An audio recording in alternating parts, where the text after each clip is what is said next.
All right, Robbo back with us. So is Jan. But Stevie, I want to start with you there because at the end of the interview, he's talking about kind of the winning mentality and winning year after year after year. Does that make you think at all of your Liverpool teams back in the day? Oh, absolutely, aye. You know, winning becomes a habit, and the pain of losing when you're in that sort of habit, I mean, it hurts everybody.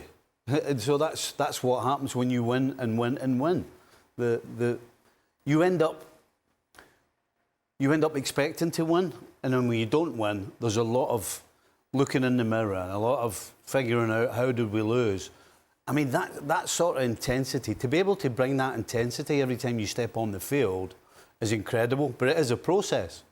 And the reason City can do it is because they do just bring in one player at a time. They don't go and sign 4 and 5 players. You see other teams doing it.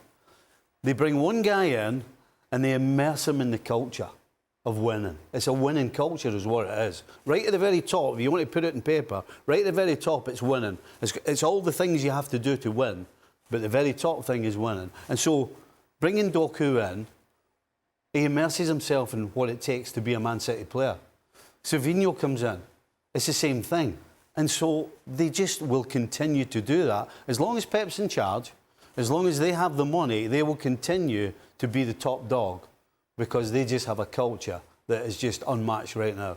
Another interesting, I think, thing that was mentioned there was kind of the different changes that are happening each off-season, a winger here, a winger there. Robbo, I think of you as our resident tactician. What did you make of what he was saying there? Well, all the best coaches develop. You know, you can't keep doing the same things over and over again because teams will watch you and say, we can stop you playing here, we might be able to stop you doing this. So he changes 1 or 2 things. He's brought the idea that a fullback goes into midfield. He did that 2 or 3 years ago and people weren't quite sure how to cope with that. Now he's seen that teams can slow Man City down by when the ball goes out. When Jack Grealish was playing on the left-hand side, he'd always go back to the fullback. Now he wants more pace. So how are you going to defend that when we switch the play into the wide areas? We're going to be 1v1 and go past people. He's always looking for some way to create an overload on the pitch, even in match situations. He usually uses Kevin De Bruyne to do it. So he'll say, go and stand out on the right wing with the right winger and create a 2v1 over there. So he's always trying to change and develop himself as a coach and develop the team. And that's why they'll always be on top. And I use another manager as an example. When Mourinho did so well at Inter Milan, when he did so well at Chelsea, when he did so well at Porto, he then didn't change anything. And he's still trying to do the same things over and over again. And he's not developing as a manager. He's gone backwards as a manager. Pep Guardiola continues to move forward. And that's why, as Stevie said, as long as he's the manager of Manchester City and they don't get problems with the financial fair play issues, they will be at the top of the tree over and over again. Just one point I didn't make. You've got to remember as well that the reason Pep can do this and keep changing little things all the time is because the players he signs, the football intelligence they have, is at the very top. You know, the majority of coaches strive day in and day out, week in, week out, month out. They strive to try and get players to do certain things. And you have to keep beating the drum. Pep doesn't have to do that. Pep has to say it once, twice, maximum 3 times, and these players get it because of the football intelligence. So we shouldn't forget that is huge. Is some of that because of the depth on the bench too? If you don't do it, there's 2 or 3 guys ready to replace you. That's the reality of City. That keeps them on the toes. But at the end of the day, if you don't have the intelligence to take on board the information, it doesn't matter how many people are on the bench, you're not going to play.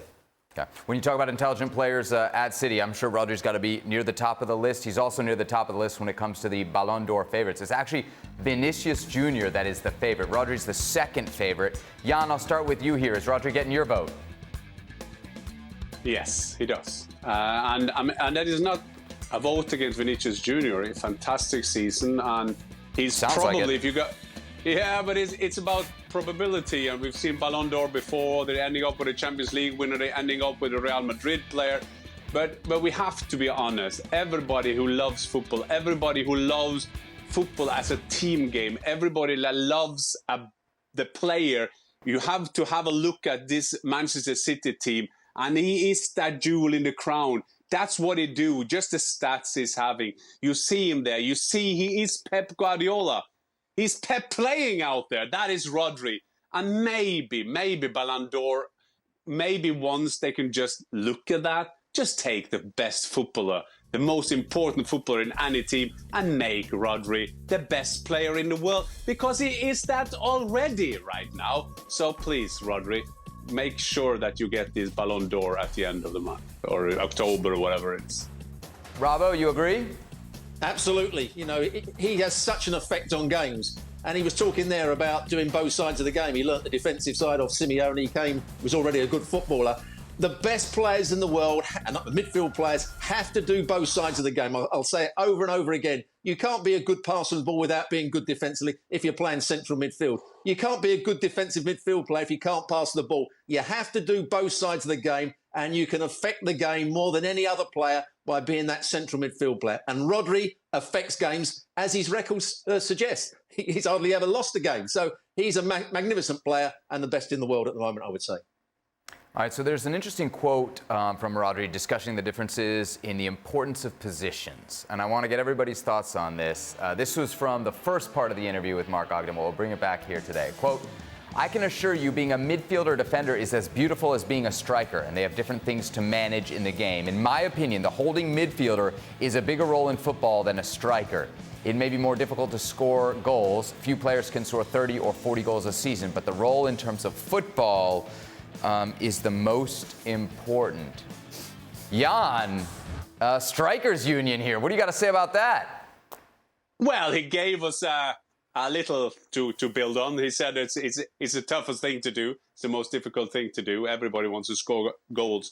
But I'm seeing where Rodri's coming from. In my job as a pitchside reporter, sometimes I can sit very close to the bench and I can follow the best coaches in the world, what they're shouting all the time. And if we listen to the experts, which are the best coaches in the world, the one and only they talk most to on the pitch is the balance player, the number 6, the guy in the middle, the Rodri kind of player. Because the transition between defense, offense, defense, that is what decide football games. Yes, goals are important. They are the one that is the end product to all this. I do understand where he's coming from. Of course, I will always say that to strikers, this toughest job on the pitch, because everybody wants to be that. But maybe the most important role is that balance player that Rodri is talking about. All right, that's a striker's perspective. Let's get a midfielder's perspective. Robbo, where are you coming down on this?